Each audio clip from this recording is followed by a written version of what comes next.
अब जब निकल आए तो हाथी चले बाजार, कुत्ता भौंके हजार। नमस्कार, आप देख रहे हैं नेशन लाइव। मैं हूं आपके साथ काजल चौधरी। बागेश्वर धाम वाले धीरेन्द्र कृष्ण शास्त्री की महाराष्ट्र के बाद अब छत्तीसगढ़ में मुसीबत बढ़ती नजर आ रही है। रिपोर्ट के मुताबिक धीरेन्द्र कृष्ण शास्त्री ने हाल ही में यह दावा किया था कि छत्तीसगढ़ में धर्मांतरण के मामले बढ़ रहे हैं। इसके बाद छत्तीसगढ़ सरकार के आबकारी मंत्री कवासी लखमा ने शुक्रवार को कहा कि राज्य में धर्मांतरण के मामले में कोई बढ़ोतरी नहीं देखी गई।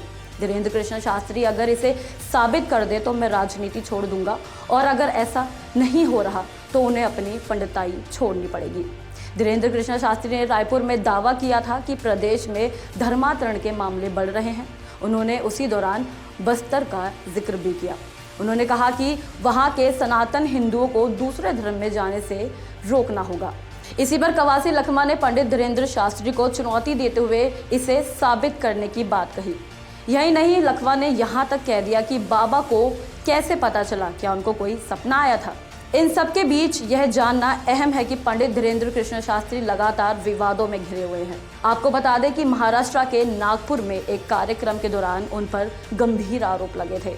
ये बवाल अभी खत्म नहीं हुआ था कि छत्तीसगढ़ में उनका बयान उन्हीं पर भारी पड़ता नजर आ गया। पंडित धीरेन्द्र कृष्ण शास्त्री का जन्म 15 जुलाई 1996 को हुआ था। धीरेन्द्र शास्त्री के बड़ी संख्या में भक्त हैं जो दावा करते हैं कि धीरेन्द्र कृष्ण शास्त्री किसी भी व्यक्ति की समस्या को उनसे बिना पूछे कागज़ पर लिख देते हैं और बिना बताए लोगों की मन की बात को जान लेते हैं। आपकी जानकारी के लिए बता दें कि धीरेन्द्र कृष्ण शास्त्री कथा वाचन में कम उम्र से ही काफ़ी फेमस हो गए थे। इनके दादा पंडित सेतुलाल गर्ग भी कथावाचक ही थे। उन्होंने दीक्षा अपने बाबा से ही ली थी।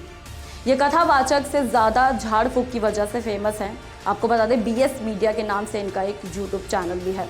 छतरपुर के ही गणा गांव में चमत्कारी दिव्य दरबार नाम से इनका दरबार लगाया जाता है। पहले ये दरबार केवल मंगलवार और शनिवार को लगता था, लेकिन अब जब भी धीरेन्द्र कृष्ण गांव में रहते हैं तो हर रोज़ इस दरबार को लगाया जाता है।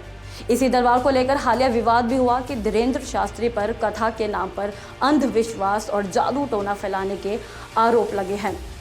दरअसल रामकथा के साथ धीरेन्द्र शास्त्री दिव्य चमत्कारी दरबार लगाते हैं। मानने वाले बहुत महिमा मंडन करते हैं। ऐसे ही एक श्री रामचरित्र चर्चा महाराष्ट्र के नागपुर में आयोजित हुई। तय तो ये था कि यह कथा 13 जनवरी तक चलेगी, लेकिन कार्यक्रम को 2 दिन पहले ही यानी 11 जनवरी को ही संपन्न करना पड़ा। क्योंकि नागपुर की अंधश्रद्धा उन्मूलन समिति ने आरोप लगाया कि दिव्य दरबार और प्रेत दरबार की आड़ में धीरेन्द्र शास्त्री जादू टोना करते हैं और देव धर्म के नाम पर आम लोगों को लूटने, धोखाधड़ी और शोषण भी किया जा रहा है। समिति ने पुलिस से यह मांग भी की है कि धीरेन्द्र शास्त्री पर उचित कार्रवाई की जाए। इस वजह से धीरेन्द्र को कार्यक्रम छोड़कर भागना पड़ा। हालांकि धीरेन्द्र ने नागपुर से कथा छोड़कर भागने पर सफाई भी दी। स्थानीय मीडिया से बात करते हुए उन्होंने कहा कि उनके गुरुजी के जन्मदिन की वजह से सभी जगहों की कथा से 2 दिन कम कर दिए गए हैं, इसीलिए नागपुर की कथा से भी 2 दिन कम किए गए। इस जानकारी में इतना ही। ऐसे ही अन्य जानकारियों के लिए बने रहे हमारे साथ। देखते रहिए नेशन लाइव। धन्यवाद।